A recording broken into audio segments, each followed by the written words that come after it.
The borders, the Berlin Conference. They didn't divide Africa on the battlefield. They divided her in a room.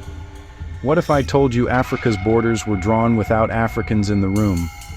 In 1884, powerful European nations gathered in a cold hall in Germany, invited by Otto von Bismarck. Not a single African was present. No king, no elder, no representative. Yet Africa's fate was being decided. They called it a conference. But it was not diplomacy. It was a negotiation over stolen land. With rulers, pencils, and maps, they carved Africa into pieces, not based on culture, language, or history, but on European interests. Rivers became borders. Straight lines cut through ancient kingdoms. Families woke up in different countries without ever moving. One ethnic group became 5 nationalities. One kingdom became enemies overnight, and division was institutionalized. These borders were not drawn to unite Africa. They were drawn to control resources, prevent unity, and make resistance difficult.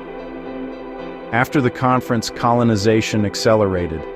Languages were replaced, names were changed, education systems were redesigned to teach Africans how to serve, not how to lead. Slowly, borders stopped being lines on a map and became lines in the mind. That is the most dangerous legacy of the Berlin Conference: mental borders. We began to see each other as foreigners. We competed instead of collaborated. We defended borders that were never ours. But here is the truth they never expected. Borders can divide land, but they cannot erase memory. Africa existed before those lines. Trade existed, governance existed, unity existed. And that spirit still lives in our languages, rhythms, values, and shared struggles. Understanding the Berlin Conference is not about blaming the past. It is about explaining the present. Why Africa struggles with unity.